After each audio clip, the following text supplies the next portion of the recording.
Buenos días, sean ustedes bienvenidos a la sesión número 7 de nuestro curso de hermenéutica bíblica. Muy bien, pues vamos a hacer una oración para comenzar nuestro estudio de hoy.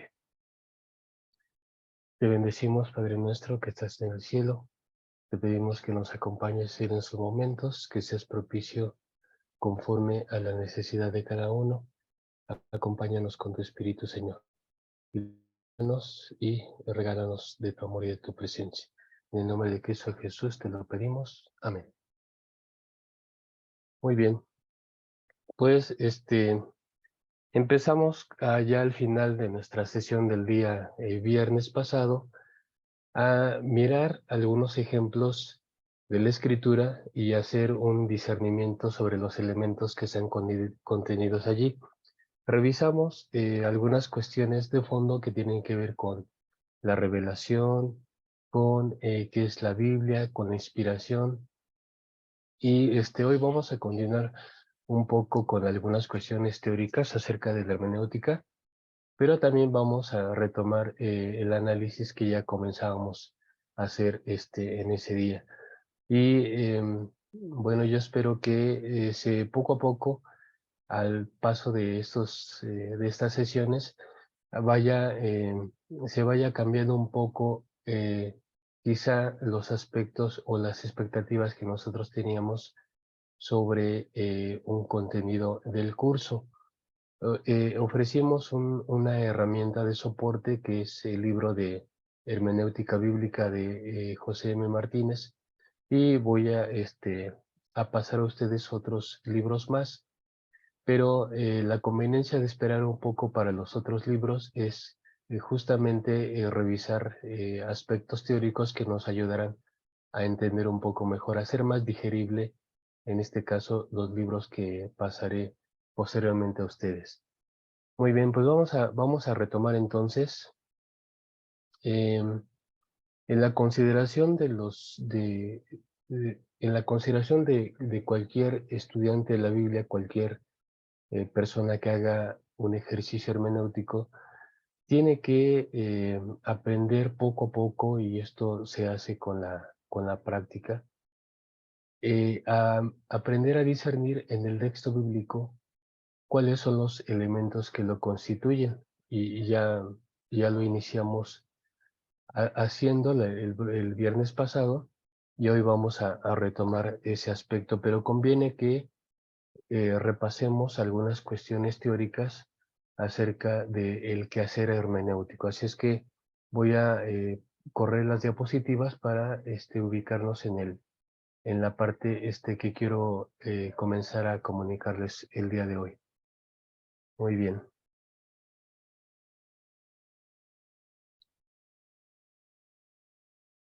Aquí dice la dinámica de la transmisión de un mensaje y la posterior reconstrucción del sentido.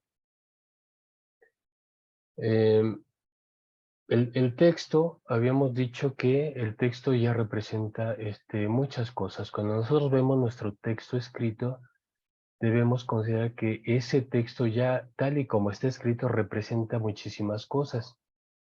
Em, el texto se le llama texto porque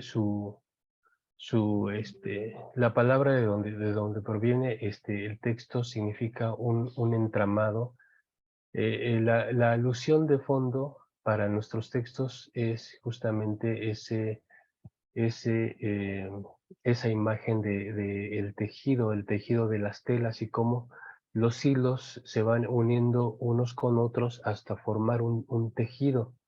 Bueno, un texto justamente está compuesto de muchos hilos. Estos hilos pueden ser cultura, pueden ser ideas, pueden ser prácticas, pueden ser tradiciones, pero no se notan a primera vista. Entonces, el quehacer hermenéutico es empezar a meterse, a hacer una inmersión en el texto para poder poco a poco ir distinguiendo los hilos que componen ese entramado que ya está tejido.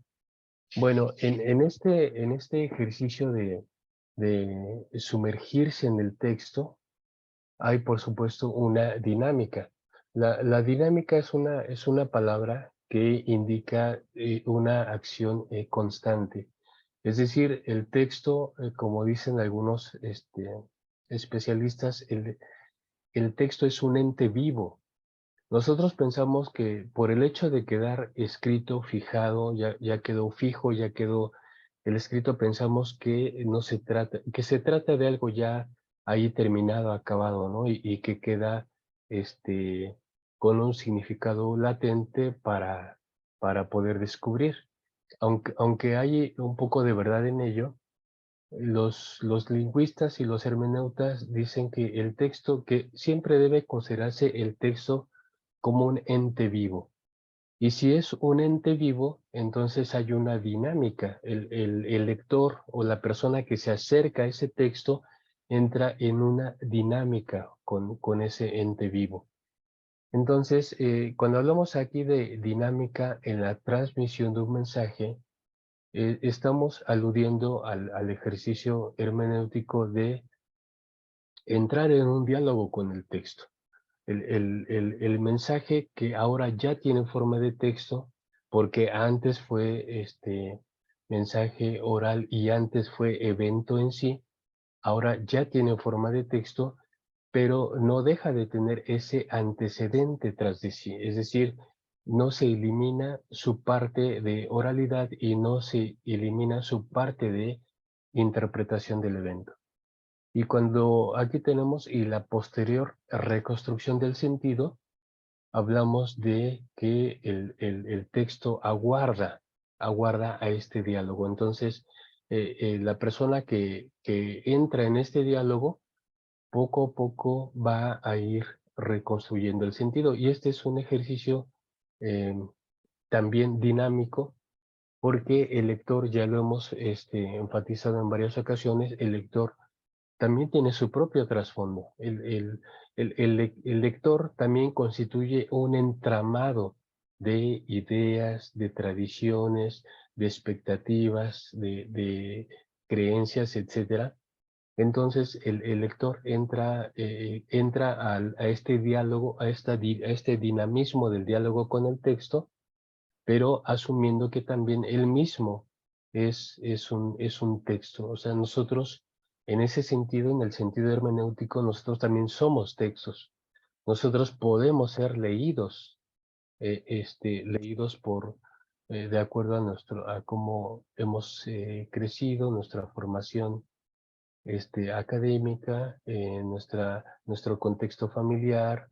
Entonces, la forma en como nosotros pensamos y sentimos, pues está arraigado a ese contexto. Entonces, en un cierto sentido, nosotros mismos, el lector mismo, también es texto, un texto que puede ser leído, que puede ser analizado.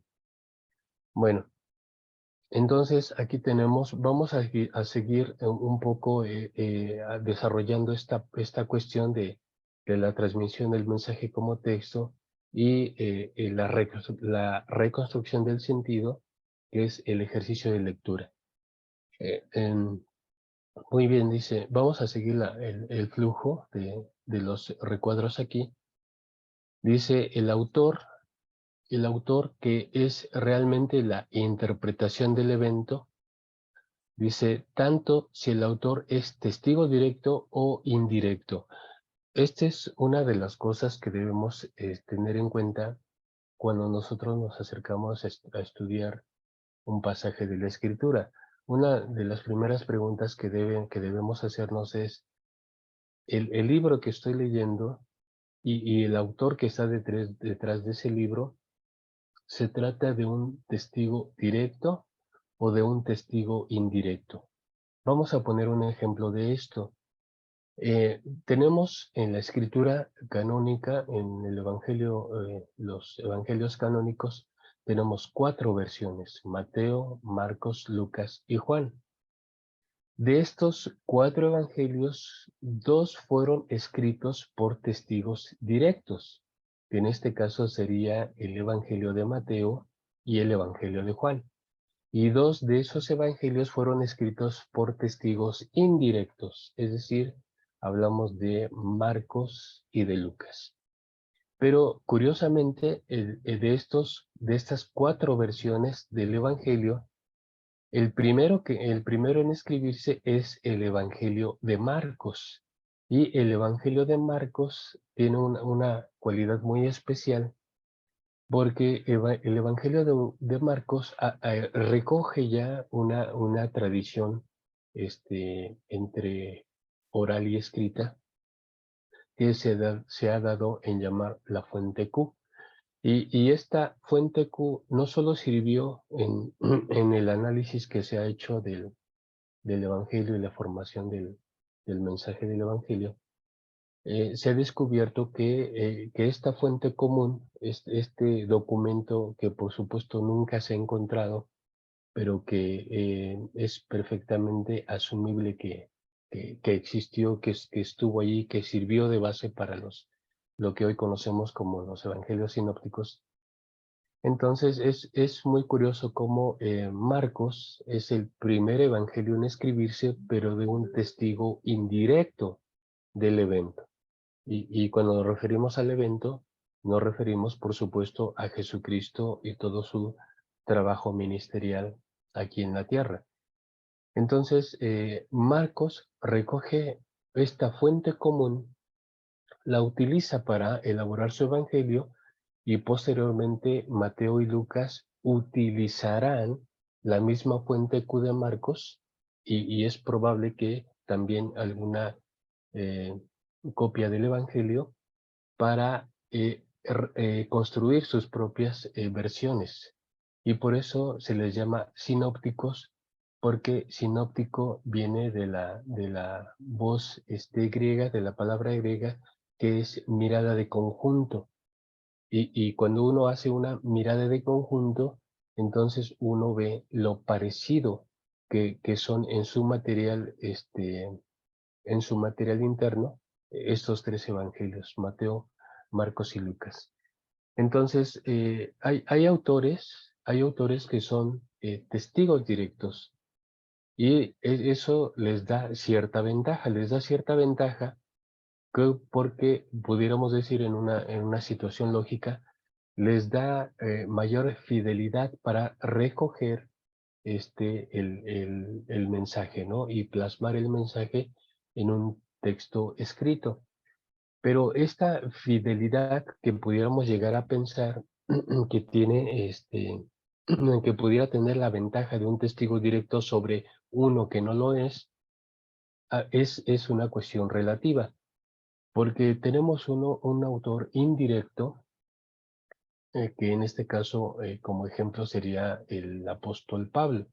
El apóstol Pablo no es un testigo directo del evento en sí, y esta cuestión va a ser relevante en el desarrollo de sus cartas y lo vamos a poder leer como a veces el apóstol Pablo tiene que hacer una apología de su ministerio, de su llamado. Entonces vamos a ver cómo en el registro de las cartas paulinas, él va a defender su ministerio y aunque va a reconocer que no fue de los 12 y que no estuvo con los 12 y que no caminó con el Señor en su ministerio, sí ha recibido el Evangelio y lo ha recibido en palabras paulinas, en palabras de Pablo, del Señor mismo. Entonces, hay testigos indirectos, como el caso del apóstol Pablo, que aunque no caminaron con el Señor en su ministerio, su mensaje tiene una total fidelidad porque la revelación, la inspiración, la recibieron no, como él bien lo dice, no de boca de hombres, no de manos de hombres, sino directamente del Señor. Así es que el autor, aunque para nosotros debe quedar claro si lo que estamos leyendo proviene de un autor, de un testigo directo o de un testigo indirecto, eso nos sirve como una herramienta para el análisis, pero no marca, o a fin de cuentas no marca una relevancia que pudiéramos decir de ventaja, ¿no? Porque ya hemos puesto el ejemplo del apóstol Pablo, que aunque no es un autor directo, el desarrollo de sus escritos tiene una autoridad eh, a la par de los escritos elaborados por testigos directos. Pero esta parte que también hemos señalado y que quiero enfatizar es que cuando nosotros vamos a una comprensión del evento, ya estamos condicionados por el propio autor. Es decir, los autores ya no nos presentan una historia tal cual del evento, en este caso de Jesús, sino lo que hacen los autores para nosotros y para cualquier lector posterior es presentar una interpretación de ese evento. Y al presentar una interpretación de ese evento, ya estamos automáticamente en el terreno de la teología. Los autores bíblicos hacen teología sobre ese evento. Ahora, esto también es importante de tenerlo en cuenta. El estudiante de la Biblia lo tiene que tener en cuenta porque cuando nosotros decimos entiendo algo sobre algo, en realidad lo que estamos haciendo es poniendo teología sobre teología. Aun cuando posiblemente el lector, cualquier lector, no esté muy entrenado en estas cuestiones de la exégesis y las cuestiones teóricas de la hermenéutica y todo esto, aún así, de una manera, aunque sea informal, ya tiene la capacidad de hacer teología sobre lo que está leyendo, porque este proceso de interpretación es, por supuesto, un análisis teológico. Ahora, entonces, nosotros hacemos teología, el estudiante hace teología sobre sobre algo que ya es teología, que en este caso es la interpretación del autor sobre ese evento. A esto sigue lo siguiente, y que también hemos señalado con suficiente énfasis. Dice, el texto y la clausura del sentido original. Y entre paréntesis ahí viene el texto se vuelve independiente.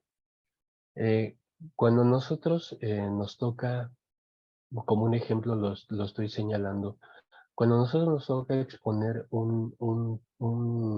una charla, una predicación, un mensaje, y lo hacemos, lo llevamos a cabo, y después, posteriormente, mentalmente repasamos lo que dijimos. Esto es un ejercicio que es muy útil para revisar la manera en cómo uno dice las cosas. Estamos, por supuesto, en el terreno de la homilética y todo eso, pero cuando nosotros hacemos ese ejercicio de repaso sobre lo que ya dijimos, a veces vienen a nuestra mente opciones de esto pude haberlo dicho de esta manera, o a lo mejor ampliar más esta parte, o quizá utilizar palabras diferentes para explicar este argumento. Entonces, puede venir en este repaso mental, puede venir cosas que cambiar, cosas que agregar, cosas que eliminar, y en la experiencia de un servidor, las primeras predicaciones que yo realizaba, las escribía de principio a fin. Y una vez que tenía todo escrito, los argumentos, el uso del pasaje escritural, todo, lo repasaba, lo repasaba, lo repasaba, hasta que prácticamente lo memorizaba.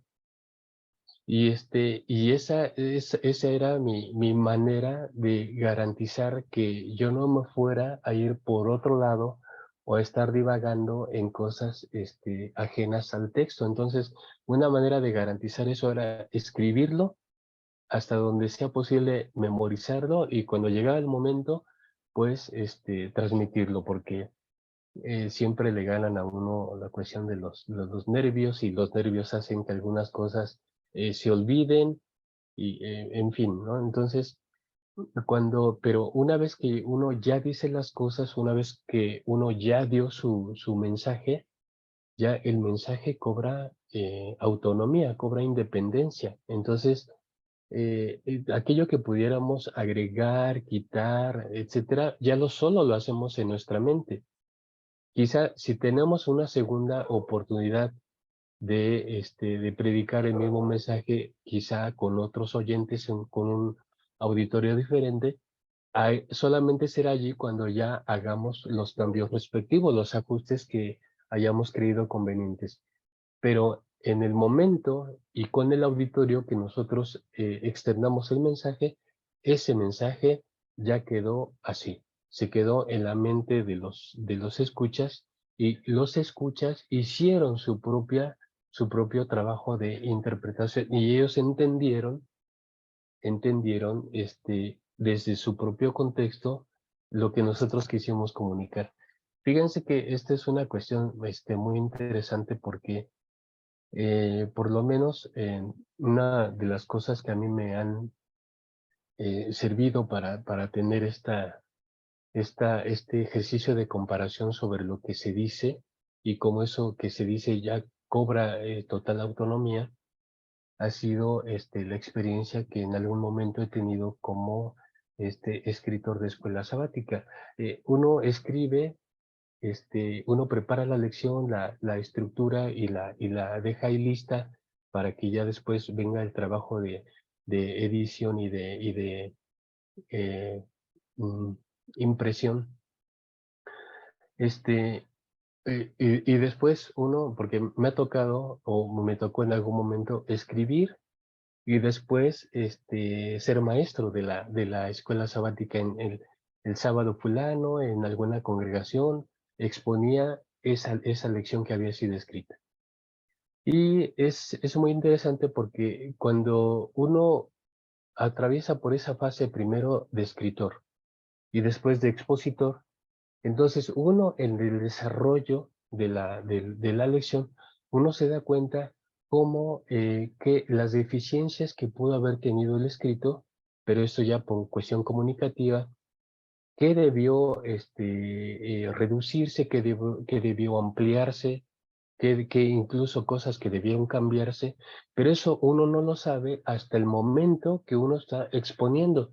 Y estas cuestiones surgen también porque los escuchas, los oyentes, al estar participando, al compartir su comprensión de la lección, uno como expositor dice, pero es que yo no quise decir eso.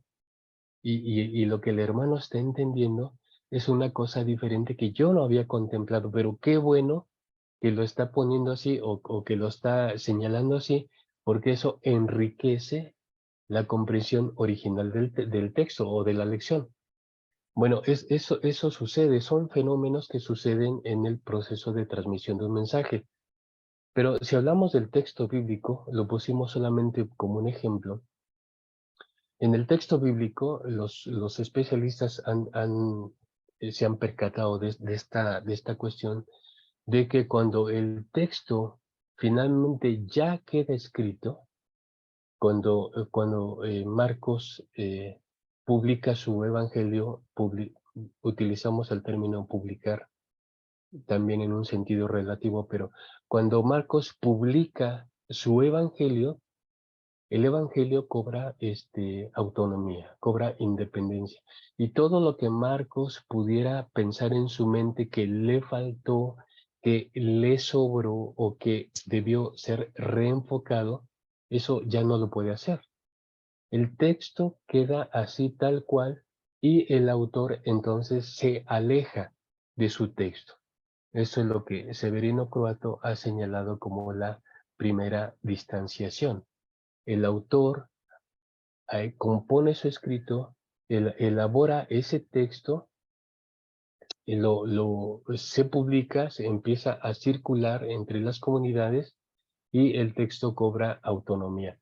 Y aquí la comprensión ya dependerá de los lectores, ya no depende de Marcos. Marcos queda aislado y ahora la comprensión o el trabajo hermenéutico depende de los lectores. Y eso sucede con todos los libros de la Biblia. Los libros fueron escritos en cierto momento, representan un entramado de muchas cosas, y entonces va a ser trabajo, va a ser tarea del intérprete el tener ese diálogo con el texto. Y este diálogo con el texto se va afinando, se va volviendo más especializado en la medida que el lector también se equipa, se prepara para tener un abordaje de ese texto o un diálogo con el texto lo más provechosamente posible. Entonces, esta parte del texto, pero hay también una cosa que debemos señalar. Que el texto ya representa una clausura, un cierre, clausura y cierre en el sentido que lo maneja Croato es lo mismo. Cuando está el texto ya terminado, se efectúa en automático una clausura o cierre de ese sentido original. Ya queda ahí plasmado el sentido, es decir, la visión que se tiene sobre el evento, sus palabras, sus acciones. Imaginen a Jesús mismo leyéndose en los evangelios. Eso ya no fue posible porque Marcos escribe bueno, hay dos versiones, o hay dos posturas más bien, sobre en qué fecha se escribe Marcos. La tradicional es que Marcos se escribió alrededor del año 55 y hay estudios más recientes que sitúan en una época más temprana Marcos alrededor del año 46. Pero aunque fuese en una época muy temprana, la redacción de Marcos, para el momento en que Jesús muere, resucita y asciende al cielo, hasta el momento que se escribe Marcos, pues mínimo pasaron algo así como unos 13 años. Y estos 13 años representan justamente ese dinamismo de la transmisión del mensaje, hasta que se aparecen los textos, hasta que se vuelve texto. Entonces, esa clausura que representa un texto, ese cierre que representa un texto, ya es la versión y la visión que se tiene sobre el evento. Es muy interesante que aquí los autores, no hay una oportunidad en que los autores hayan tenido el chance de comparar sus escritos. Como si hubieran hecho una mesa redonda entre los cuatro evangelistas y hubieran dicho, a ver, tú incluye estas cosas, yo voy a incluir estas cosas, este, mira, esta parte creo que no la dijiste bien, en realidad es así, porque ten en cuenta que yo soy testigo directo y tú eres redactor indirecto. O sea, no hay ese momento en que los escritores puedan tener ese chance de comparar. Otro ejemplo lo tenemos con Pedro y Pablo, ¿no? Esos dos apóstoles que son considerados los pilares de la iglesia primitiva, en algún momento el apóstol Pedro, leyendo los escritos paulinos, dijo que Pedro reconoció que era difícil poder entender a Pablo, pero que Pablo tenía la autoridad para explicar y dar a conocer el Evangelio de la manera en cómo lo hacía. Pero Pedro reconoce esa parte. Y Pedro, por supuesto, en su propio contexto es una persona más sencilla, ¿no? Es una persona que no tiene la preparación del apóstol Pablo, no tiene todo ese bagaje cultural, filosófico, teológico que tiene el apóstol Pablo. Y sin embargo, son dos personas que conviven en el mismo contexto donde se está originando la teología cristiana. Entonces, todas esas cuestiones tienen que aprender poco a poco, aprender a mirarse.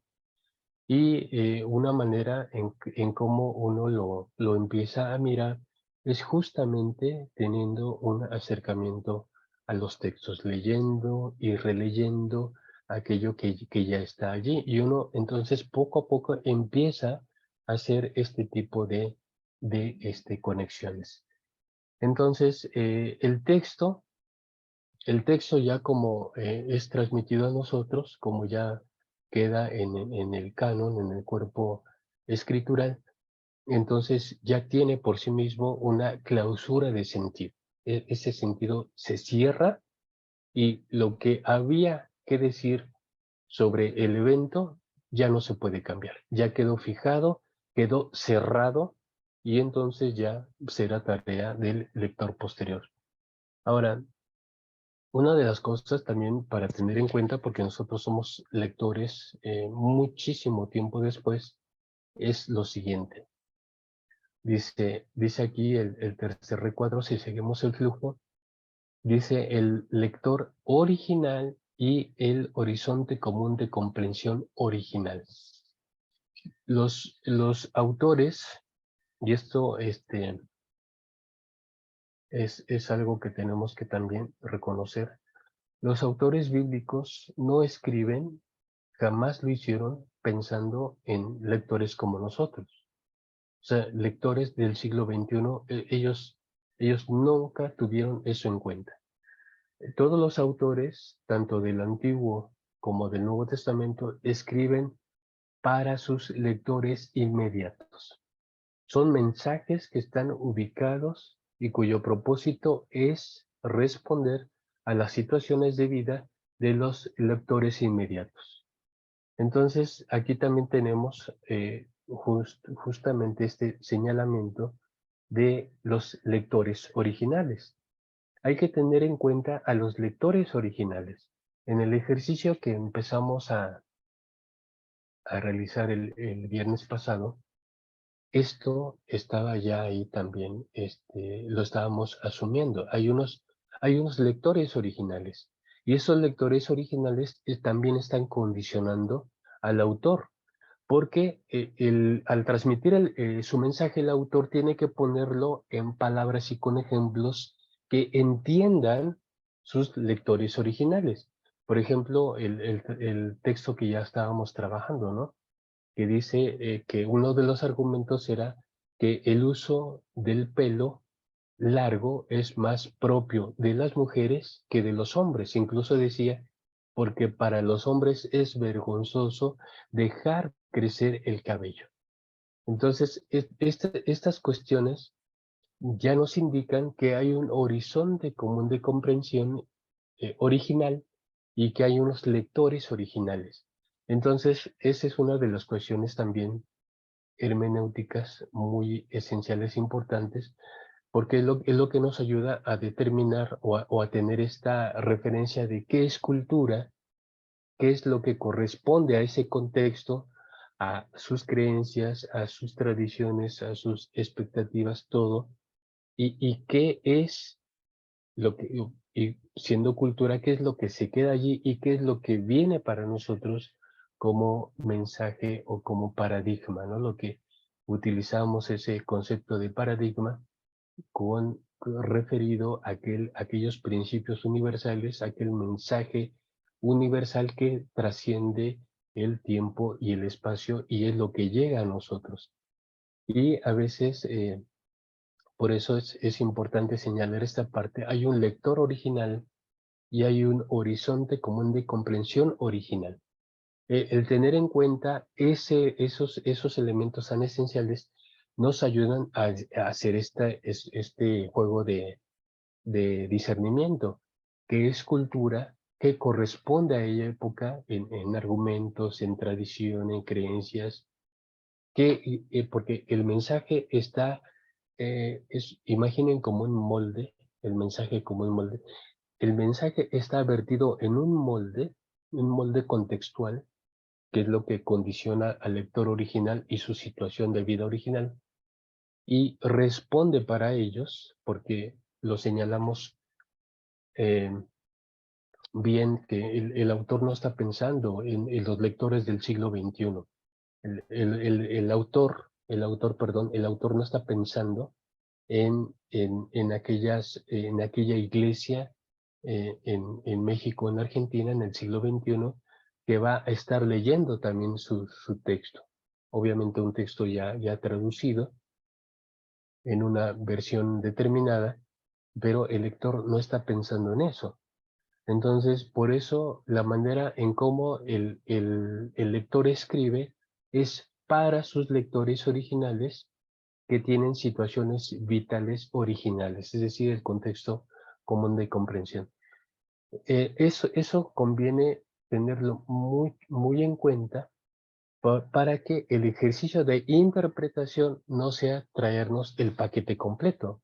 Y por eso pusimos el ejemplo de cómo durante mucho tiempo la mujer en la iglesia, por lo menos les puse el ejemplo de las congregaciones en México, en la región centro, que obligadamente tenían que utilizar el velo durante el desarrollo del culto. Y no era comprensible que una mujer no lo trajera. Toda mujer tenía que usar el velo. Cuestión que ha cambiado con el tiempo. No solo esa cuestión, sino también podríamos poner otros ejemplos de cuestiones que han cambiado con el paso del tiempo. Y no es porque hayamos dejado de ser menos bíblicos y ahora seamos más bíblicos, no. No se trata de eso, simplemente se trata de que hemos tenido un proceso en el que hemos empezado a advertir cosas en el mensaje. Cosas como que había lectores originales condicionados por sus costumbres originales o tradiciones originales, y había un contexto, un horizonte común de comprensión en donde el autor, obviamente, para darse a comunicar, para dar a comunicar el mensaje, tenía que hacerlo en un molde comprensible para ellos. Pero hoy día el horizonte cultural es totalmente diferente. Y pero el reto sigue siendo el mismo, cómo traer el mensaje del autor, el mensaje transmitido, cómo traerlo y aplicarlo a nosotros hoy. Bueno, esto vamos a unir con esto con lo siguiente. Dice, el autor original, tres cosas. El autor original, 1. 2, el lector original. Y 3, el horizonte de comprensión original se desvanece. Entonces, ya no tenemos al autor para preguntarle qué quisiste decir con esto. Ya no tenemos al lector original para preguntarle, ¿y tú cómo entendiste esto? ¿Cómo lo entendiste? ¿Cuál puede ser tu aporte para que yo lo entienda mejor? Ya no lo podemos hacer. Tenemos evidencias ahí de la problemática del lector. Eso sí lo tenemos ahí. Pero lo tenemos como un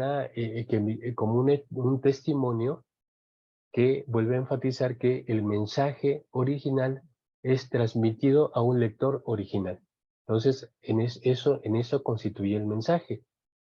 Pero ya no tenemos al lector original para poder dialogar con él y ampliar esta cuestión de por qué Pablo le dijo lo que le dijo o cómo lo entendió él.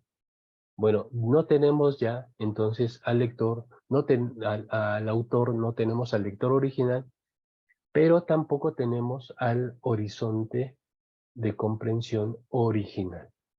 Y todo eso hay que reconstruirlo. Y para eso nos sirven las herramientas de la exégesis. Entonces, aunque ya no lo tenemos, las herramientas de la hermenéutica nos ayudan un poco eh, eh, a volver, en lo posible, a reconstruir todo eso. Dice, bueno, todo eso se desvanece y solo queda un texto palpitando en una polisemia. Esta es una de las cosas que también Severino Curato quiere que queden en nuestra mente y queden ahí ya eh, de manera permanente, porque el, el texto, el texto siempre va a contener y va a tener esta cualidad de ser polisémico. Y qué se refiere a que sea polisémico? Bueno, se refiere que como la hermenéutica es un ejercicio de el lector y el lector tiene su propio entramado, tiene su propia vida, su propio trasfondo, su propio bagaje, sus propios lentes, entonces cada lector entenderá algo diferente, quizá no totalmente diferente, pero algo diferente en el sentido de que el texto estará hablando a su situación de vida particular de una manera particular. Y entonces esto nos lleva a una consideración muy importante, que a veces no gusta mucho. Y les voy a decir por qué no gusta mucho. Cuando el estudiante de la Biblia estudia y atraviesa por todo un proceso de aprendizaje, ¿qué es lo que quiere? ¿Qué es lo que quieren ustedes o qué es lo que quiero yo como estudiante de la Biblia? Bueno, quiero entender el texto, quiero entender su real significado, quiero entenderlo de una vez por todas, dijéramos. Pero resulta que el hermeneuta en ese eh, acercamiento del texto y en ese querer conocer el mensaje del texto, se da cuenta de que sí lo entiende, de que sí hay un mensaje que él puede captar, un mensaje válido, legítimo y que puede aplicar a su vida, pero que no es el único mensaje para entender. Y esto a veces no gusta mucho porque entonces decimos, bueno, ¿quién tiene la comprensión del texto? ¿Quién la tiene? ¿La tiene la Iglesia de Dios del Séptimo Día? ¿La tienen los bautistas? ¿La tienen los pentecostales clásicos? ¿Los presbiterianos? ¿O los católicos? ¿Quién tiene la comprensión del texto? Y nos vamos a dar cuenta, y esta es la parte difícil, darnos cuenta que como los resultados de la comprensión del texto ya se ha condicionado no solo por el texto mismo, sino por el lector, entonces eso hace que la comprensión del texto no sea la misma. Y, y repito, esto no gusta mucho porque decimos, bueno, es que yo estoy estudiando para comprender de una vez lo que el texto dice. Y tenemos que reconocer esa parte de la hermenéutica que una comprensión del texto tiene que quedar abierta. Ah, miren, posiblemente empiecen a surgir algunas inquietudes en ustedes, algunas dudas, ¿no? O sea, entonces quiere decir que entre más estudiamos, menos sabemos, o entre más estudiamos, menos estamos seguros, o qué es lo que está pasando. Bueno, lo que diría Severino Croato, lo que explicaría Severino Croato es que el texto siempre va a ser el mismo, pero las situaciones de vida del lector no siempre van a ser las mismas. De hecho, no han sido las mismas desde que el texto se originó. Desde que el texto se originó hasta el lector moderno, todas las condiciones de vida siempre han sido cambiantes, han cambiado constantemente. Y aunque el texto es el mismo, la comprensión del texto, ese dinamismo de comprender el texto, nunca va a ser igual.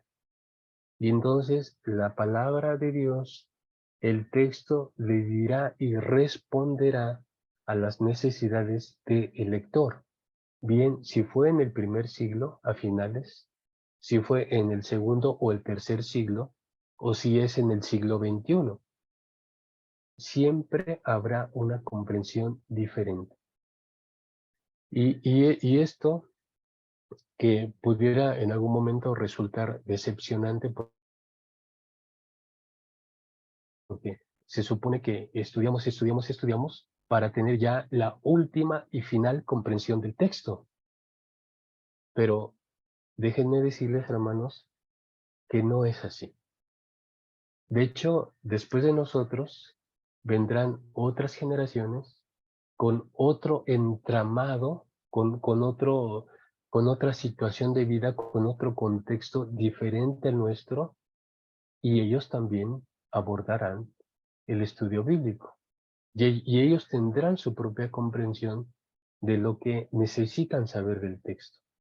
Entonces hay una polisemia que no se termina. Y esta polisemia está condicionada por la comprensión del diálogo que el lector hace sobre el texto, de acuerdo a su situación de vida. Entonces, justamente también por esta situación es lo que nos ayuda a distinguir el mensaje eh, o la esencia del mensaje, los paradigmas de aquello que no constituye tanto un paradigma. Habrá cuestiones similares en este entendimiento, que el paradigma, el discernimiento de lo que es paradigma y lo que no lo es.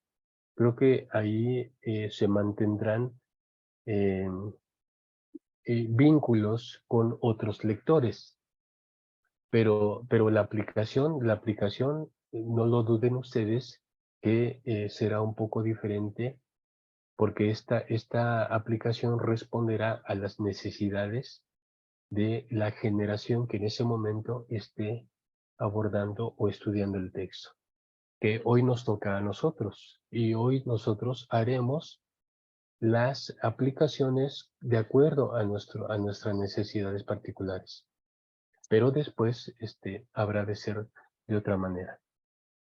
Muy bien, entonces, cuando aquí en el siguiente recuadro tenemos lo siguiente, dice, el lector posterior y su tarea de reconstruir el sentido original. Cada lector tendrá que hacer este trabajo, no es un trabajo tampoco que se termina, porque como hablamos de reconstruir, esto lo hace cada generación hace su propia reconstrucción. Y volvemos a decir en esa inquietud, de entonces, ¿quién tiene la verdad? Y entonces, al reconstruir al hacer esa reconstrucción del texto, entonces, ¿quién tiene la verdad? Entonces, eso se convierte puede llegar a convertirse en algo en nosotros que no nos permita sentirnos seguros, en como preocupación de, entonces, bueno, entonces, ¿qué estamos haciendo nosotros, no? O qué hemos llegado al conocimiento de la verdad o no hemos llegado al conocimiento de la verdad.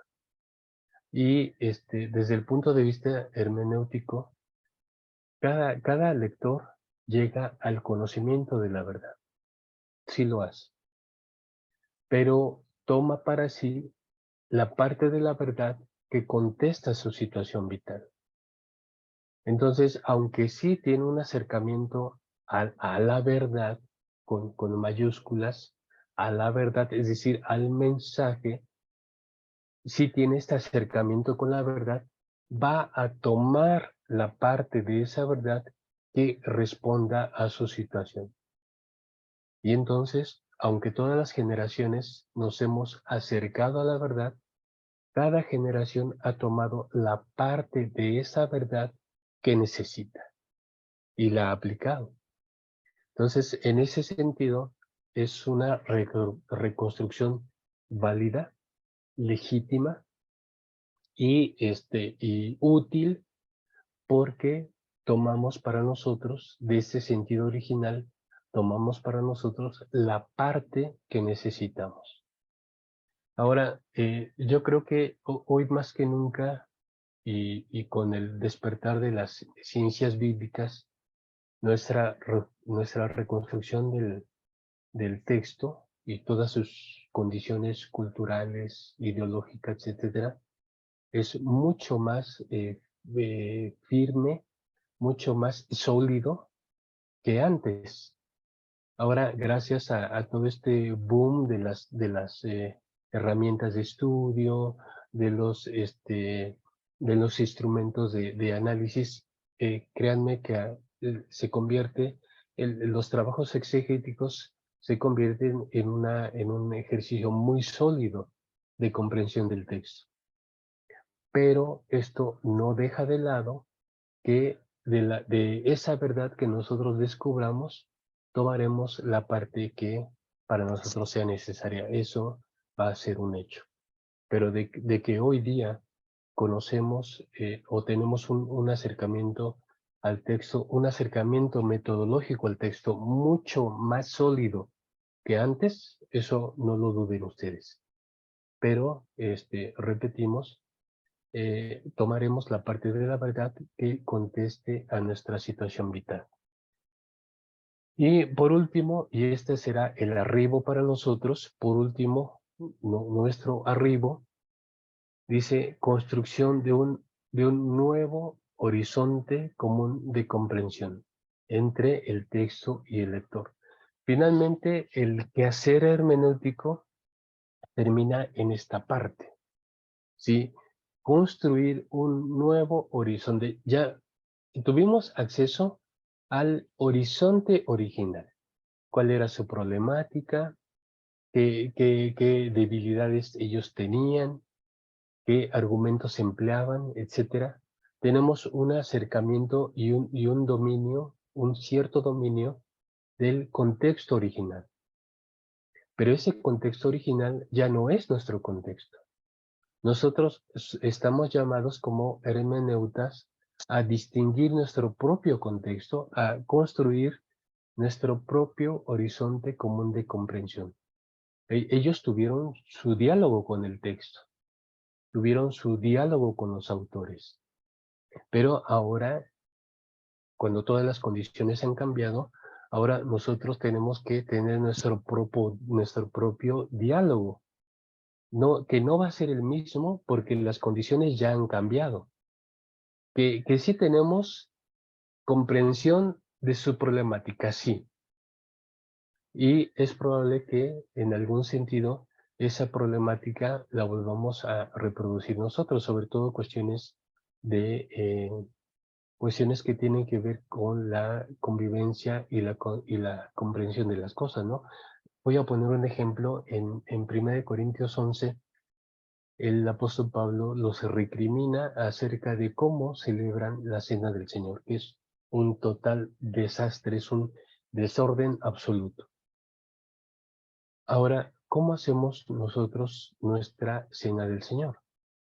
Si lo comparamos, nosotros hemos superado con mucho toda esa problemática que tenían los corintios acerca de celebrar la cena. Pero, ¿cuál es el mensaje que se deja para ellos y que trasciende para nosotros? Es que si no se cuida el sentido de comunidad al celebrar la cena, porque el celebrar las cenas no es una cuestión individual ni individualista, como a veces también se promueve equivocadamente en las iglesias al celebrar la cena, ¿no? Llegamos a la cena, estamos ahí participando, y entonces hay un tono invisible, un tono silencioso de una individualidad en la persona. Bueno, y cada quien piensa. Uno puede pensar, vamos a poner un participante anónimo. El participante anónimo dice, bueno, yo he llegado con dignidad a este momento porque he guardado los mandamientos de Dios, no me he portado mal, he sido constante en los cultos, hago la parte que me corresponde, doy mi diezmo, etcétera. Llevo una vida moral, este, apegada a la voluntad divina. Entonces yo soy digno de participar y tomar este pan y este vino. Y entonces es común que el participante anónimo piense que esa es su función en la cena del Señor, llegar limpio, llegar, vamos a decirlo, moralmente impecable para participar de la cena. Entonces, y el evento transcurre, el evento sucede y el participante anónimo queda satisfecho, queda cumplido y lo considera que ha sido una bendición para su vida. Y va a esperar el siguiente año. Pero el sentido que viene en Corintios 11, y que es el mensaje esencial del apóstol Pablo, la cuestión paradigmática, el paradigma que trasciende, es que la cena del Señor se puede hacer solamente en comunidad, solamente cuando tú te sientes conectado comunitariamente con tus semejantes. ¿Y cómo te sientes conectado con tus semejantes? Bueno, mientras el participante anónimo se cuidó individualmente de ser eh, eh, aprobado moralmente, de ser aprobado para estar en la cena, lo que quiere decir el apóstol Pablo es, tú llegas a la cena y ¿qué hiciste por tu comunidad? ¿Cómo te conectaste con tu comunidad? ¿Te fijaste en si alguien ocupaba algo? ¿Te fijaste en si alguien necesitaba algún apoyo, algún soporte espiritual, emocional, fraternal, etcétera? ¿Cómo fue tu interacción con la comunidad? ¿A qué nivel estás tú conectado con la comunidad? Porque hay veces que la conexión es una conexión sabática, ¿no? Voy el sábado, te saludo el sábado, te abrazo el sábado y te veo para el siguiente sábado. Normalmente suele suceder así, pero la cuestión de la cena del Señor o el participar del pan y del vino es justamente qué tan conectado te sientes con tu comunidad y cómo estas conexiones hacen que el concepto de comunidad sea también una cuestión viva, una cuestión real. No solamente porque se reúnen en un lugar en un día, sino ser comunidad porque qué tanto conoces de tu hermano o tu hermana y qué tanto participas de buena manera en su situación de vida. Por eso somos una fraternidad, vivimos una fraternidad. Lo que no pasaba en el capítulo 11 de Corintios. En Corintios, los que tenían acceso a llevar alimentos, pues se los comían primero, porque si no, no compartían, se los iban a ganar. Los que no tenían acceso a poder llevar alimentos, pues se quedaban con, con el hambre y con las ganas. Los que llevaban vino, ya hacían lo mismo, ¿no? En vez de repartirlo o en vez de hacer una participación, decían, bueno, pues si yo lo traje, yo me lo tomo. Y entonces dice el apóstol Pablo, dice, por eso algunos están ya hasta borrachos porque ingirieron de más, ¿no? Entonces es un desastre lo que sucede ahí, justamente porque no hay un sentido de comunidad. Y hoy día vivimos en una sociedad que más fomenta el individualismo que el sentido comunitario. Entonces, ¿cómo este sentido individualista permea el contexto de lo religioso y marca también la experiencia religiosa? Entonces, cuando hablamos de la construcción de un horizonte común de comprensión, es como yo, lector actual, discierno mi propio entramado, mi propia ideología, mis propias tradiciones, cómo las discierno y cómo construyo este horizonte común de comprensión para que el mensaje, para que el paradigma realmente sí me diga algo. Porque el participante anónimo que va a la cena del Señor hoy día, el participante anónimo, tiene un sentido individualista. Mientras yo esté bien con Dios, si el hermanito o la hermanita no está bien con Dios, bueno, pues ese será su problema. Él sabe la palabra, él conoce la palabra, y si no la aplica, ese es su problema. Esta cuestión no funciona en el sentido comunitario. Y, bueno, por eso es que el horizonte común de comprensión actual tiene que, ustedes, todo lector actual, todo hermeneuta actual, tiene que reconstruir su propio horizonte, tiene que construir su propio horizonte, y al construir su propio horizonte común de comprensión, entonces está comunicándose realmente con el texto y está trayendo para sí el paradigma, y no solo lo comprende y lo trae para sí, sino lo aplica también, lo aplica. Hoy en pleno siglo XXI, hoy de hecho, hace algunas pocas semanas, una iglesia cristiana de nuestra denominación acaba de dividirse. Porque, y es una división disfrazada, porque las personas que se dividieron dijeron, bueno, es que ya no nos sentimos bien aquí, nosotros creemos que ya cumplimos con nuestra tarea aquí y vamos a ir a otro lugar a donde el Señor nos está llamando para hacer también nuestro ministerio. Es una división disfrazada.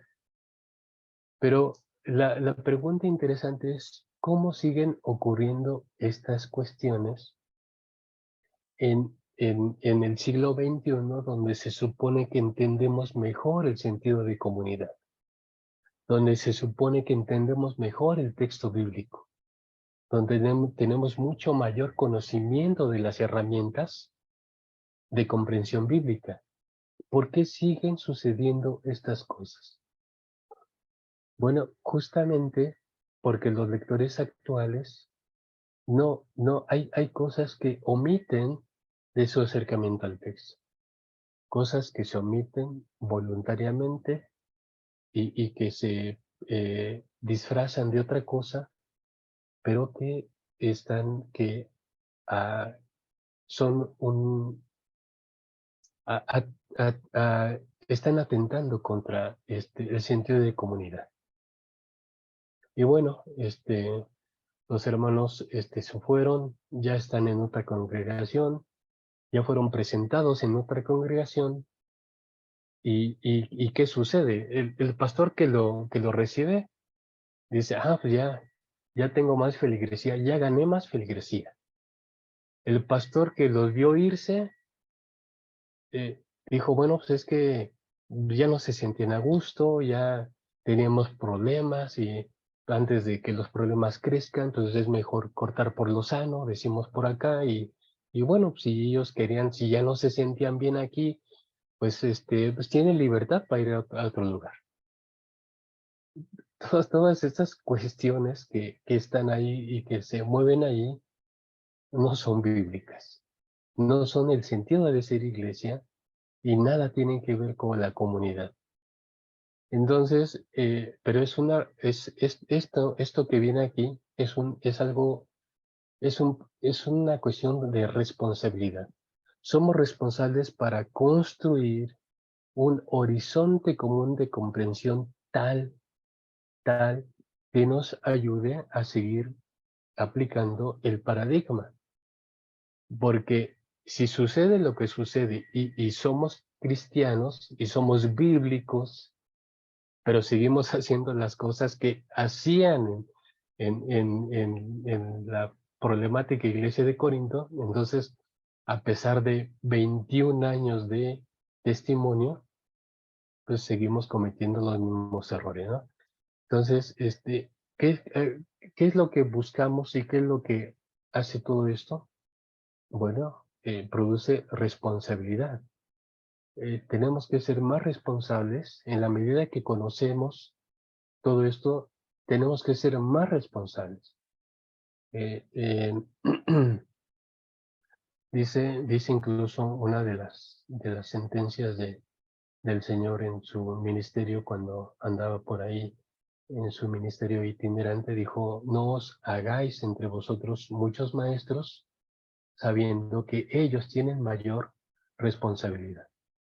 Y creo que eso es cierto en el sentido de que hoy conocemos mucho más, tenemos un mejor dominio de todas las cosas, pero eso nos indica que somos mucho más responsables o que tenemos que mostrar una mayor responsabilidad para actuar como Dios lo quiere.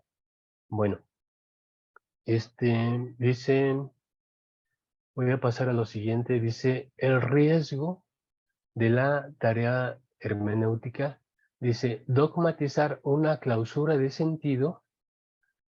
¿Qué es? Aquí ya me estoy metiendo a la cuestión del análisis textual que ya empezamos a hacer en el día viernes pasado. Dice, el riesgo de la tarea hermenéutica, dogmatizar una clausura de sentido, impidiendo la libertad, la apertura y el dinamismo del mensaje escritural. ¿Sí? Dogmatizar una clausura de sentido. Aquí en el diagrama que estoy presentando, que estoy rescatando la parte final de otro diagrama también presentado a ustedes, pero tenemos lo siguiente. Dice, la interpretación del texto, nuestra interpretación del texto, cualquier interpretación del texto ya es una teología. Con base en esto, avanzamos al siguiente paso y entonces elaboramos nuestra doctrina. Esto es un ejercicio natural, pasar de una teología a una doctrina, es hasta cierto punto natural porque el tener una doctrina marcan los referentes sólidos, estables, legítimos para movernos. Y nosotros tenemos nuestros puntos de fe. Nuestros puntos de fe son esa doctrina que nos permite tener esa referencia estable. ¿Sí? Tenemos ahí y todos estamos de acuerdo. Digo, si pertenecemos a un grupo determinado, es porque asumimos las creencias o asumimos su credo. Entonces, la doctrina de la Iglesia de Dios del Séptimo Día está allí y es aceptada por todos sus miembros. Eso es una cuestión lógica. Pero esta doctrina, en términos hermenéuticos, representa ya una clausura de sentido. Nosotros al establecer algo sobre un punto, que es nuestro punto de fe, al establecer algo sobre ese punto de fe, estamos clausurando el sentido. ¿Y qué quiere decir? Que nosotros decimos, esto quiere decir esto. Y por lo tanto, he aquí la verdad. Tenemos muchos puntos de fe, por supuesto, pero cada uno de ellos representan una clausura de sentido. Es decir, nosotros desde nuestro particular punto de vista, desde nuestro entramado, desde nuestro contexto, decimos, este tema, si es el tema del sábado, si es el tema del pecado, si es el tema de la salvación, si es el tema de del milenio, etcétera, nosotros decimos, esto es así. Y elaboramos nuestra doctrina. Pero poco a poco la doctrina va generando también tradiciones. Y las tradiciones desembocan en prácticas. Y después resulta que las prácticas y las tradiciones suplen, digo, no de manera em, vamos a decir, no porque yo así lo decida, porque sea mi intención, no. Aunque sea de manera no intencionada, sí resulta, ya en la práctica resulta, que las tradiciones y todo el esquema ejecutado llegan a suplir la Biblia o llegan a suplir el mensaje original. Entonces, puede darse el caso, en algún grado, puede darse el caso de que nos estemos moviendo de acuerdo como iglesia y como creyentes, nos estemos moviendo de acuerdo a ese marco de tradición, a ese marco de prácticas, porque ya nos acostumbramos a él, porque decimos, bueno, si nosotros tenemos la verdad y esta es nuestra doctrina, bueno, pues entonces movámonos en ese marco. Esto no es en mala intención, por supuesto, pero sí nos muestra un poquito cómo es que una práctica eclesial y una vivencia de la fe individual se puede mover en ese marco ya establecido. ¿Y qué es lo que nos quiere decir esa parte? Esta parte nos dice que eso es un riesgo. Es un riesgo porque entonces estamos dogmatizando, y aunque no lo digamos expresamente, pero estamos dogmatizando esas tradiciones. Estamos dogmatizando esas prácticas, esos esquemas que reproducimos, los dogmatizamos y decimos, no, no, no, no, es así como se tiene que hacer. Así lo hacemos nosotros y así es como se debe de hacer. Entonces, cuando esto se dogmatiza, eso representa un riesgo, porque en automático, ¿qué haces con el ejercicio hermenéutico? Lo cancelas. Lo cancelas. Es decir, si la hermenéutica me sirve para llevarme a unas tradiciones y a un esquema y ya llegué, ya estoy ahí, entonces ya no necesito más. Ya me quedo con esto, me quedo con mis tradiciones, me quedo con mis prácticas actuales y ya no necesito más. Bueno, el trabajo de la hermenéutica no es así y no es para llevarnos a ese fin. Entonces, se vale que tengamos tradiciones, se vale de que tengamos prácticas. Digo, al fin y al cabo nos sirven como referentes, pero lo que no se vale es pensar que eso es la verdad. La verdad es la escritura es la verdad. Nuestras tradiciones y prácticas son una expresión de lo que nosotros entendemos sobre esa verdad. Tener en claro esta parte nos ayuda, si así lo necesitamos y si así lo requieren las circunstancias, a hacer cambios. Porque si no nos va a suceder como en el primer siglo, ¿no? Que lo que ya se tenía como tradición, eso no se mueve, eso se queda. Y entonces tenemos esas confrontaciones entre Jesús y los tradicionales. Porque los tradicionales piensan que sus tradiciones ya son la verdad. Y las tradiciones tienen que ser siempre una expresión de la comprensión de la verdad, pero no la verdad misma. Y esta es una cuestión también hermenéutica, porque decíamos, bueno, a veces decimos, bueno, es que yo quiero aprender mucho, quiero aprenderlo todo para decir ya el último mensaje de lo que dice la escritura. Pues no lo vamos a lograr. Entonces, ¿para qué sirve aprender mucho? Yo pensé que aprender mucho servía para eso. Bueno, es que aprender, o en la medida que aprendemos más y más y más, justamente nos estamos dando cuenta de nuestras limitaciones para acercarnos al texto. Y cuando uno empieza a quitarse esas limitaciones para acercarse al texto, entonces uno realmente sí conoce más, porque uno puede ver esa verdad escritural en una dimensión más amplia de la cual tú, yo, quien sea, toma una parte y la aplica a su vida, toma la parte que necesita para su vida. Pero entonces es importante que sí, no vamos a invalidar las tradiciones ni las prácticas, no las estamos invalidando, pero sí las estamos colocando en un lugar aceptable, porque expresan nuestra comprensión de la verdad. Pero, y aunque esto resulte paradójico, pero no son la verdad.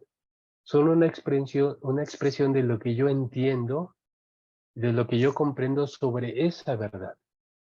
Y cuando yo tengo este balance hermenéutico, entonces, si es necesario, yo puedo hacer cambios, yo puedo hacer ajustes. Y justamente eso es lo que dice nuestra doctrina, que la doctrina no es una doctrina cerrada, sino abierta. Aunque en la aunque en la práctica siempre consideramos que ya está cerrada. Pero en términos esenciales es una doctrina abierta. Y bueno, entonces con esto, hermanos, nos vamos a la parte de lo que nosotros estamos considerando sobre nuestro ejercicio. Y todo eso nos ilumina, nos ayuda a contemplar esta parte. Fíjense que en la parte que estuvimos trabajando el viernes, que fue este pasaje de Corintios, ¿qué es Corintios 11? ¿Qué es lo que, es cultura? ¿Qué constituye el paradigma que trasciende los tiempos? ¿Qué son aportaciones teológicas del autor? Empezábamos a meternos un poco en este caso. Marcamos un paralelo, que el paralelo es el de Efesios 5:21, que vamos a leer muy rápido. Dice: sométanse unos a otros por reverencia a Cristo. Esposas, sométanse a sus propios esposos como al Señor, porque el esposo es cabeza de su esposa, así como Cristo es la cabeza de la iglesia, la cual es su cuerpo y él es su Salvador. Así como la iglesia se somete a Cristo, también las esposas deben someterse a sus esposos en todo. Esposos, amen a sus esposas, así como Cristo amó a la iglesia y se entregó por ella, para hacerla santa. Él la purificó lavándola con agua mediante la palabra, para presentársela a sí mismo como una iglesia radiante, sin mancha ni arruga ni ninguna otra imperfección, siendo santa e intachable. Asimismo, el esposo debe amar a su esposa como a su propio cuerpo. El que ama a su esposa se ama a sí mismo, pues nadie ha odiado jamás a su propio cuerpo, al contrario, lo alimenta y lo cuida. Así como Cristo hace con la iglesia, porque somos miembros de su cuerpo. Por eso dejará el hombre a su padre y a su madre, y se unirá a su mujer, y los dos llegarán a ser uno solo. Esto es un misterio profundo. Yo me refiero a Cristo y a la iglesia. En todo caso, cada uno de ustedes ame también a su esposa como a sí mismo, y que la esposa respete a su esposo. Bueno, tengo aquí algunas, aparte de lo coloreado del texto, tengo también marcadas, tengo subrayado una oración completa, una frase, pero también dos conceptos. Eh, Fíjense que, nada más para comentar un poquito y tener este acercamiento al texto. Una de las cosas que encontramos aquí entre los argumentos que ya estamos haciendo el discernimiento como cuestiones culturales y cuestiones paradigmáticas, además de eso también tenemos el uso de ciertos vocablos en particular. Y tengo ahí dos palabras, dos conceptos subrayados, pero que básicamente son el mismo, nomás que se tradujo de manera diferente. Dice, en el primer versículo, es decir, en el verso 21, dice: sométanse unos a otros por reverencia a Cristo.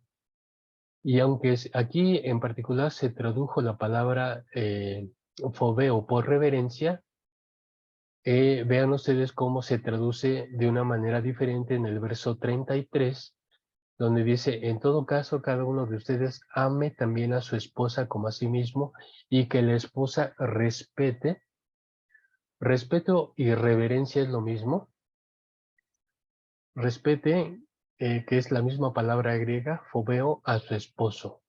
Es la misma palabra, pero una misma palabra, que en este caso es fobeo, y fobeo bueno, es interesante ese vocablo griego porque fobeo, que viene de una palabra cuyo sentido es miedo, es temor, pero ¿por qué se usa en dos situaciones la misma palabra en dos situaciones de manera diferente? ¿O por qué los traductores quisieron darle ese matiz diferente a una misma palabra? Bueno, esa palabra para nosotros es relativamente conocida porque hoy se conocen o la usamos mucho a referirnos a las fobias. Decimos, es que yo le tengo fobia no sé, a una determinada, a volar en avión, por ejemplo. Tengo fobia de volar en avión. Tengo fobia a los lugares cerrados, ¿no? Tengo fobia a hablar en público. No puedo hablar en público. Entonces utilizamos las fobias en ese sentido, pero las fobias en el sentido literal son miedos ante situaciones que creemos que no podemos controlar. Entonces, cuando aquí aparece el mismo verbo, que es fobeo, pero se traduce de manera diferente, entonces uno se pregunta qué fue lo que hizo al traductor tomar esa decisión. En el primer caso, traducir el mismo verbo griego fobeo por reverencia, y en el segundo caso, en el verso 33, traducir el mismo vocablo griego, pero ahora por respeto. Y cómo se vinculan en los dos conceptos, reverencia y respeto, en el contexto de lo que nos quiere decir, en este caso, el texto original. Lo que aquí encontramos es una cuestión em, muy relacionada con nuestro pasaje anterior de Corintios 11, y en relación a esta cuestión del uso del velo, que pudiera hacerlo aparente, pero que de fondo tiene otras cuestiones. Esa es, digamos, la superficie.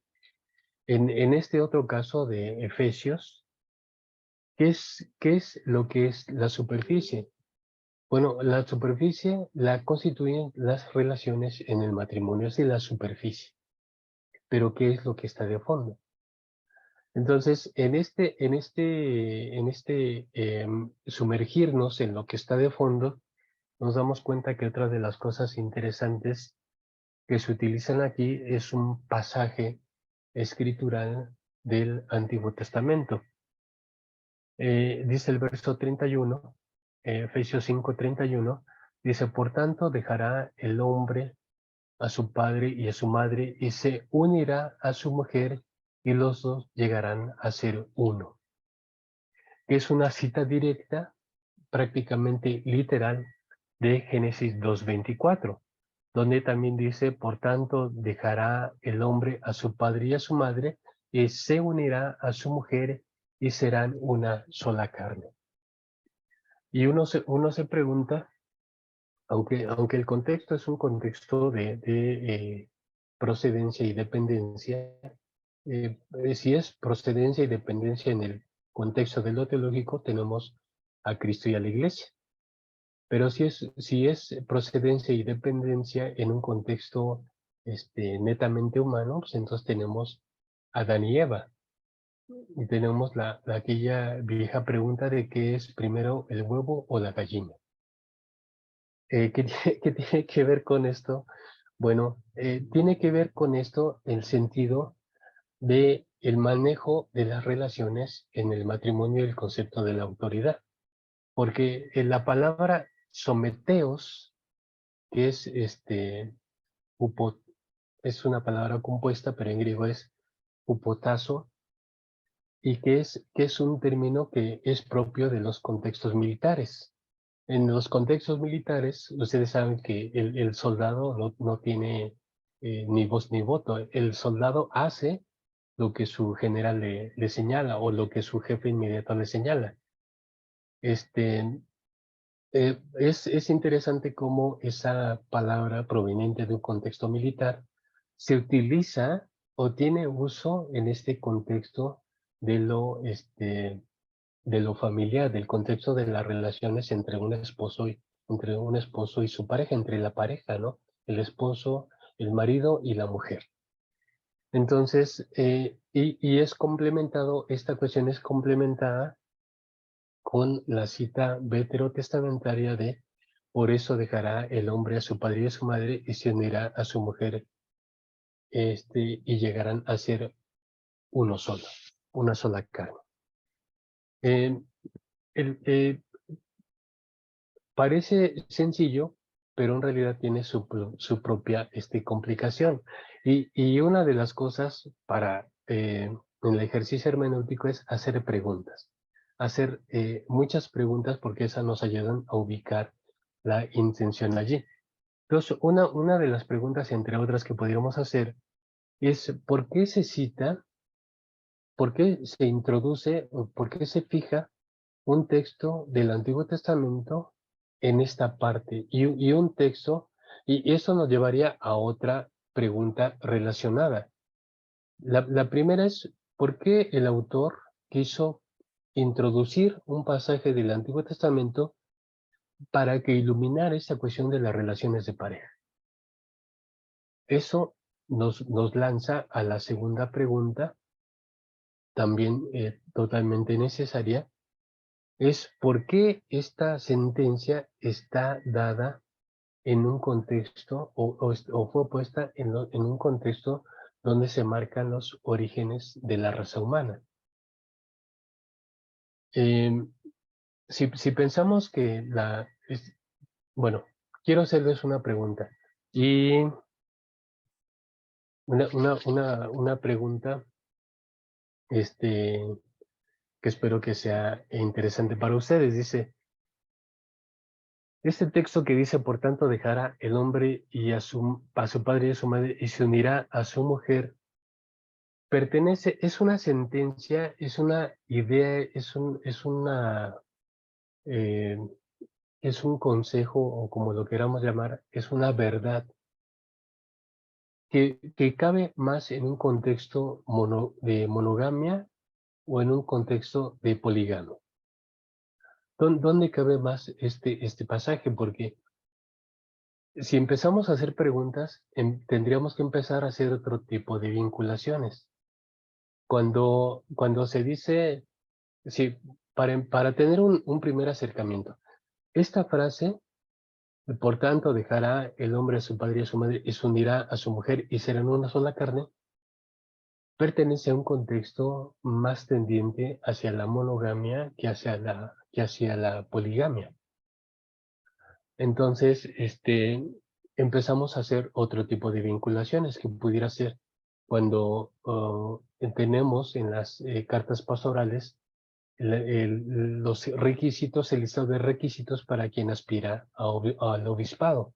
Dice, si alguien aspira a ser obispo, al obispado, es un buen anhelo. Sin embargo, debe ser, y entre las diferentes listados que se ofrecen es, marido de una sola mujer. ¿Qué razón tiene de ser ese señalamiento que sea marido de una sola mujer? Porque seguramente había quienes tenían más de una mujer, seguramente, que no son casos expresos o que pudiéramos tener acceso evidente en los textos. Pero en el momento en que se señala algo, es para quitar otras opciones, ¿no? Entonces debe ser marido de una sola mujer. Y aquí en Génesis 2:24 tenemos una frase que parece que está más que pertenece más a un contexto de monogamia, un contexto monogámico, que a un contexto polígamo. Este, ¿por qué estoy señalando este tipo de cosas en el ejercicio hermenéutico? Bueno, porque entonces tenemos un texto, que en este caso es el de Génesis, que cronológicamente, en un sentido lógico, antecedería a la formación de Israel, y la formación de Israel, ustedes recuerden un poco al llamamiento de Abraham. Abraham es llamado para hacerle la promesa de bendición a todas las naciones y la promesa de darle un hijo en su vejez. Pero Sara, siendo estéril, le dice a Abraham, pues dice, bueno, Dios te prometió un hijo, pues vamos a ayudarle. A lo mejor lo que Dios quiere o lo que Dios indirectamente nos está diciendo es que tú tomes a mi sierva Agar y que engendres con ella un hijo y que ese hijo sea el hijo de la promesa que Dios te quiere dar. Y así sucede. Agar engendra un hijo, Agar se embaraza de Abraham, engendra un hijo, y la costumbre en aquella época es que al momento de dar a luz, ambas mujeres se ponían una frente a la otra en tal cercanía que cuando el bebé salía, en este caso tocó el vientre de Sara, y al tocar ese bebé saliendo, tocar el vientre de Sara, entonces se consideraba legítimamente como hijo de Sara. Entonces, aunque había sido concebido por Agar, la sierva, ya no era hijo de Agar, era hijo de Sara, y por lo tanto el hijo de la promesa de Abraham. Pero el Señor le dice a Abraham, dice, no será Ismael quien herede la promesa que yo te he hecho a ti, sino un hijo tuyo de tus entrañas. Y entonces viene el nacimiento de Isaac. Pero, eh, y si después, más adelante vemos de dónde salen las 12 tribus, los 12 pueblos, los 12 clanes de Israel, bueno, salen de 4 mujeres diferentes, ¿no? De dos mujeres legítimas y dos esclavas.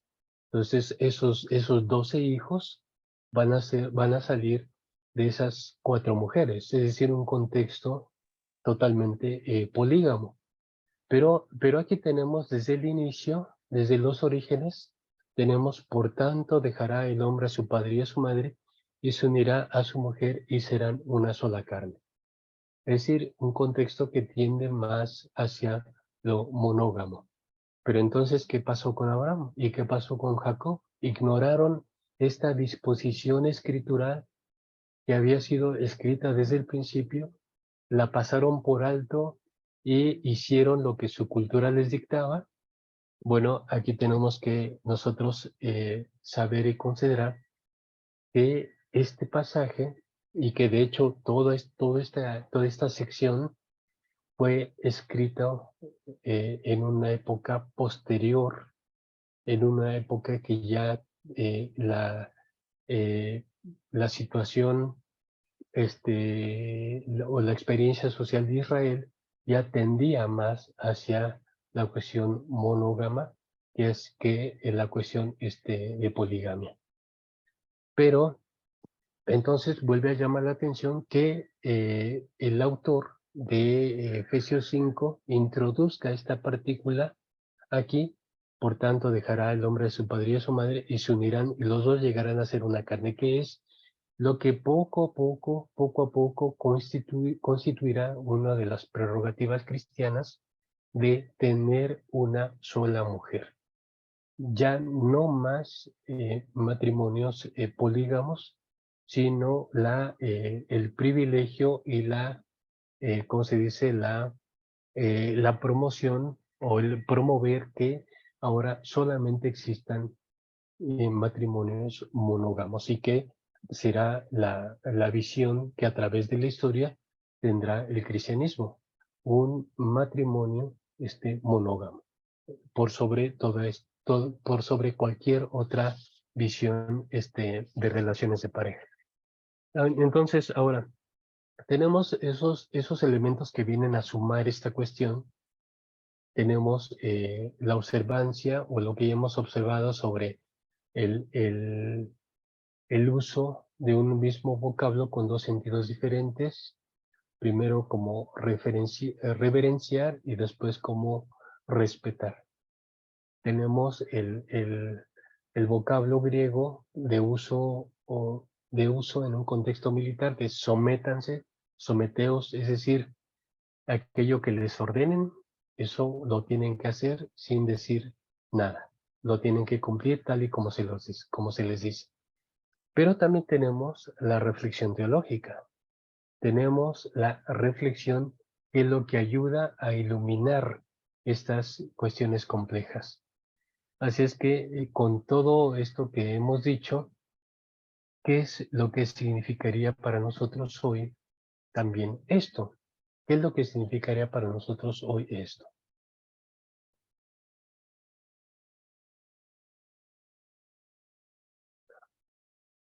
¿Alguien tiene alguna participación? Permiso. Adelante. Un volumen. Perdón, anunciar. Adelante, adelante. Buen día, hermano. Pasa a todos. Paz. Usted se refiere ya con todo lo que usted nos ha ampliado en conocimiento respecto a esta cita de Efesios, ¿qué es lo relevante que nosotros deberíamos considerar de la misma cita? ¿A qué nos quiere llevar todo lo que escribió ahí Pablo? ¿Qué es? Sí. Bueno, no sé si yo lo aprecio así o estoy equivocada, pero ya que usted no va a calificar eso, bueno, no sé si a lo que nos quiere llevar es a poder entender que debemos de ser todos uno para Cristo, como Cristo es para la iglesia. O sea, la iglesia, a ver, no sé si entiendo bien. Al hablar de la monogamia, Cristo no tiene muchas iglesias, no tiene muchas esposas, ¿no? Solo tiene una. Y en ese sentido, todos los que formamos el cuerpo de Cristo somos esa una para el Señor. No sé si realmente nos quería llevar a la situación del matrimonio, y es como quizá esa alegoría, esa parte que Pablo usa para poder darse a explicar, para poder darse a entender más bien de a qué se refería con lo que él estaba escribiendo, pero me parece a mí que es el hecho de saber que solo hay una iglesia y como iglesia nos tenemos que sujetar al Señor. No sé si es mi apreciación correcta o hablé muy aprisa, me adelanté demasiado o no entendí. Bueno, no sé No, si sí. me puede corregir, hermano. Ajá, no, está muy bien el enfoque sobre esta parte, el enfoque realizado. Ahora, hay otras cosas que yo no he mencionado, pero que están ahí latentes de acuerdo a todo lo que hemos estado viendo en el cursito. Ahora, estas palabras están dadas a una comunidad y ya hemos dicho que es usual o habrá de ser usual que el autor responda a necesidades concretas de la comunidad. Entonces, ¿qué es la comunidad de Éfeso? ¿Cómo es el comportamiento de las mujeres en Éfeso? Es decir, había necesidad de introducir este consejo pastoral de someteos unos a otros, así como Cristo, y usted planteó muy bien el referente, hay un referente teológico, Cristo y la Iglesia, para marcar las relaciones entre una pareja terrena. Es decir, lo teológico es utilizado como modo de referencia para establecer unas relaciones entre dos personas, que en este caso son el esposo y su mujer. Entonces, está bien marcado esa parte Y yo siento que algo que nos está haciendo falta es un poco más tener contexto sobre qué es esta comunidad de Éfeso, qué es la ciudad de Éfeso, cuáles son sus costumbres. Éfeso, este, como cualquier ciudad cosmopolita e importante en el primer siglo, pues es el tipo de ciudades que, donde justamente por converger personas de muchos lugares o del mundo entonces conocido, también es natural que sea una ciudad o un lugar politeísta. Y entonces uno de los grandes templos que existían allí en Éfeso justamente era el dedicado a una de las grandes deidades femeninas griegas. Y había un comportamiento, en este caso, de las mujeres de una manera muy particular en esa ciudad de Éfeso. Pero miren, vamos a seguir reconstruyendo este pasaje. Vamos a incluso a poner esquemáticamente cuáles son las diferentes acuciantes o situaciones que hay para que surja este consejo del escritor, pero vamos a hacerlo, como ya se nos acabó el tiempo, vamos a hacerlo para el día viernes. Miren, el día viernes vamos a estar cerrando las primeras 4 semanas, sí, 4 semanas de clase. Después van a haber 2 semanas de vacaciones y después retomaremos las últimas 2 semanas de sesión. Pero lo que yo quiero hacer en esta última sesión que cierra nuestras primeras 4 semanas es eh, terminar de poner para ustedes un ejemplo hermenéutico, las cosas que hay que tomar en cuenta para hacer un acercamiento hermenéutico al texto, pero también quiero darles, porque lo he anunciado, pero todavía no lo he hecho, sobre darles a ustedes las pautas de lo que va a ser su trabajo final. El trabajo final va a ser, lo he mencionado, elegir un pasaje y trabajarlo hermenéuticamente. Entonces, el día viernes, la intención va a ser un poco eso, em, trabajar este pasaje, pero de una manera más completa, que sea el ejemplo para ustedes de cómo van a trabajar su propio texto. Y también darles a ustedes las pautas de que les ayuden desde ya a empezar a tener su propio, o por lo menos a tener avance en su propio trabajo final. Y que estas 2 semanas de vacaciones, que ustedes las disfruten mucho, pero que también tengan en cuenta que va a haber un trabajo final que va a pedirles a ustedes determinadas cosas. Entonces, quiero hacer esto el viernes, primeramente Dios, lo quiero hacer el viernes, y les voy a dar a ustedes más elementos para poder interpretar este pasaje que estamos aquí dejando. Así es que vamos a hacer pausa ahorita ya por cuestiones de tiempo. Hacemos pausa, eh, sumamos elementos, vamos a reconstruir un poco más el horizonte común de comprensión del propio texto y para que tengamos un mejor entendimiento de lo que nos está comunicando a nosotros. Y haremos también la otra parte de ya fijar para ustedes las pautas que habrán de seguir para elaborar su propio trabajo final. Bueno, pues vamos a dejar aquí esto, hermanos. Vamos a despedirnos de la sesión de hoy, y me parece que ustedes incluso de cuenta propia pueden seguir haciendo un análisis. Así es que cuando ya nos veamos el viernes de esa semana, pues podamos tener ya un poco más enriquecida este abordaje. Muy bien, pues vamos ahora para despedirnos de nuestra sesión el día de hoy. Voluntariamente, ¿alguien de ustedes desea despedirnos en oración?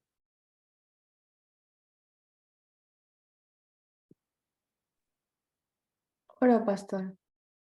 Sí, adelante, gracias. Bueno, eres Padre y te damos gracias por ese amor, por esa misericordia y la bondad que sin duda nos regalas aún sin merecerlo.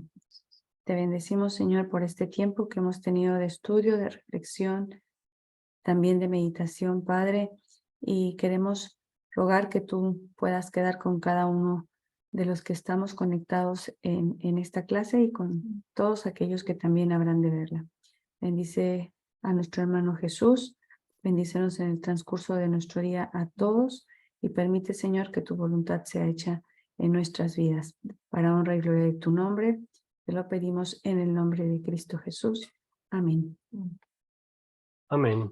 Muchas gracias, hermana Bere. Bendiciones a todos. Paz a todos, Gracias por hermanos. su... Sí, mis hermanos, Hermano. gracias por su